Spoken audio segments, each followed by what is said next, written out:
आज की वीडियो में क्लास 10th की एक्सरसाइज 5.2 का क्वेश्चन नंबर 1 स्टार्ट करते हैं। Fill in the blanks in the following table given that a is the first term, d the common difference and a n the nth term of A P. यहाँ पे हमें एक table दी हुई है, इसके fill-ups को फिल करना है, जिसमें ए हमारा फर्स्ट टर्म है, d common difference and number of terms, a n क्या होता है nth टर्म। इनको फिल करने के लिए हमारे पास एक फॉर्मूला होता है a n equals to a plus n minus one into d. इसी फॉर्मूले से हमारी ये सारी वैल्यू फाइंड हो जाएंगी। इसमें हमें 4 वैल्यू में से 3 वैल्यू दे रखे हैं, एक हमें फाइंड करनी है कोई भी।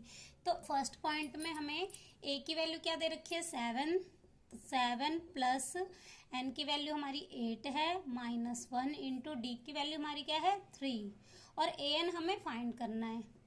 7 एज इट इज, 8 में से 1 माइनस हुआ 7 3 ज़ा 21, 7 प्लस 21 कितना आ गया 28। तो हमारी nth टर्म क्या आ गई 28, तो इसका फिलअप क्या आ जाएगा 28। अब सेकंड पॉइंट में भी सेम फॉर्मूला लग जाएगा, a n equals to a plus n minus 1 into d.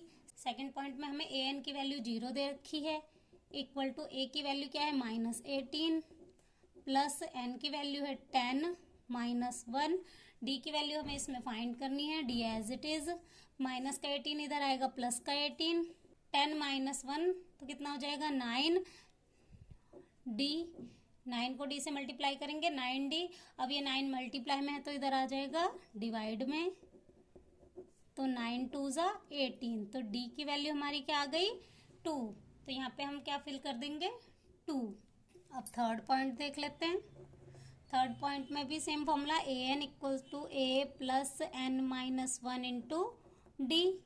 अब ए एन की वैल्यू हमारी क्या दे रखी है माइनस का 5, माइनस 5 इक्वल्स टू ए की वैल्यू हमारी क्या है नहीं है, ए की वैल्यू हमें फाइंड करनी है, तो a as it is plus n की वैल्यू हमारी है 18 माइनस 1, डी की वैल्यू क्या है माइनस का 3, तो माइनस 5 एज इट इज, ए 18 में से 1 माइनस होगा 17 3 ज़ा 51 माइनस का 51, तो वैल्यू क्या आ जाएगी माइनस का 51। अब माइनस का 51 इधर आ जाएगा तो प्लस का 51 माइनस 5 एज इट इज, ये हो जाएगा प्लस का 51 equal to a minus plus minus, तो क्या आ जाएगा 46, प्लस की वैल्यू बड़ी है तो प्लस का 46, तो यहाँ पे हमारी ए की वैल्यू क्या आ गई 46, तो इसमें क्या आ जाएगा 46। अब फोर्थ पॉइंट में भी same, a n equal to a plus n minus 1 into d. A n की वैल्यू हमारी क्या है, ए एन की वैल्यू हमारी है 3.6 इक्वल टू ए की वैल्यू है माइनस 18.9 प्लस एन हमें यहाँ पे फाइंड करना है, तो एन माइनस 1 इंटू डी की वैल्यू क्या है 2.5।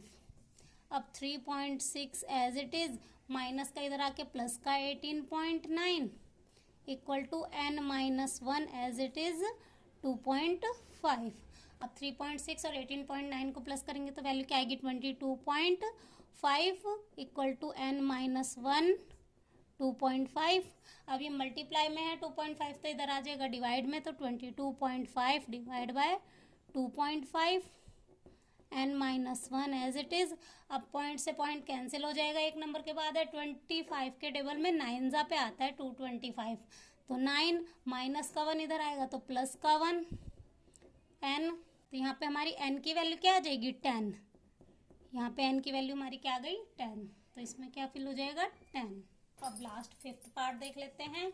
ए एन की वैल्यू हमें इसमें नहीं दे रखी, तो a n as it is equal to a की वैल्यू है 3.5 प्लस एन की वैल्यू हमारी 105 minus 1 into d. A n as it is 3.5, यहाँ पे हमारे डी की वैल्यू ना 0 है, तो यहाँ पे क्या आ जाएगा 0। अब इसको माइनस करेंगे तो क्या आ जाएगा 104 को 0 से मल्टीप्लाई करेंगे तो 0, तो ए एन की वैल्यू हमारी यहाँ पे क्या आ जाएगी 3.5।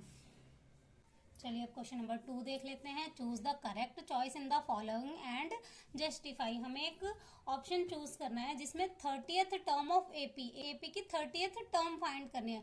nth टर्म का फॉर्मूला क्या होता है, a n equal to a plus n minus 1 into d. अब एथ A30 फाइंड करना है, यानी कि A30, तो n हमारा क्या हो गया 30। ए फर्स्ट टर्म हमारी a होती है, तो a की वैल्यू हमारी क्या है 10 प्लस n हमारा कितना है 30 -1, और d की वैल्यू हमारी क्या आएगी, जब a2 में से a1 माइनस करते हैं तो a2 माइनस a1, a2 की वैल्यू हमारी है 7 माइनस 10, तो वैल्यू क्या आ जाएगी -3, क्योंकि माइनस की वैल्यू बड़ी है, जिसकी भी वैल्यू बड़ी होती है साइन उसी का ही आता है, तो d की वैल्यू क्या आ गई हमारी -3। अब इसे आगे सिंप्लीफाई कर लेते हैं, 10 प्लस 30 में से 1 माइनस करेंगे तो 29, 29 3 ज़ा 87, माइनस का 87। अब माइनस प्लस माइनस, 87 में से 10 माइनस करेंगे तो 77, माइनस की वैल्यू बड़ी है तो माइनस का 77, तो A30 हमारा क्या आ गया -77, तो हमारा ऑप्शन क्या हो जाएगा सी -77। अब सेकंड पॉइंट में हमें क्या फाइंड करनी है 11th टर्म। 11th टर्म तो फॉर्मूला सेम पहले वाला an equals to a plus n minus 1 into d. an as it is, a की वैल्यू हमारी क्या है first term -3 plus n 11 minus 1, d की वैल्यू कैसे आती है a2 माइनस a1, a2 की वैल्यू क्या है यहाँ पे -1/2 माइनस a1 की वैल्यू क्या है -3, ये तो फॉर्मूले का माइनस, और a1 की वैल्यू भी माइनस में है तो इसको ब्रैकेट में लिख देते हैं -3, तो अब -1/2 माइनस माइनस प्लस 3, इनका एलसीएम लेंगे तो क्या आ जाएगा, अब इनका एलसीएम आ जाएगा 2, तो -1 प्लस 6 माइनस प्लस माइनस तो 5/2, तो डी की वैल्यू हमारी क्या आ गई 5/2। आगे सिंप्लीफाई कर लेते हैं, -3 प्लस 11 में से 1 माइनस होगा 10 इंटू 5/2। अब ये 10 2 से कैंसिल हो जाएगा, 2 5 ज़ा 10, तो -3 5 5 ज़ा 25 प्लस 25, माइनस प्लस माइनस, तो हमारा 25 में से 3 माइनस होएगा तो कितना हो जाएगा 22। अब यहाँ पे प्लस की वैल्यू बड़ी है तो प्लस का 22, तो इसका क्या ऑप्शन हो जाएगा बी 22।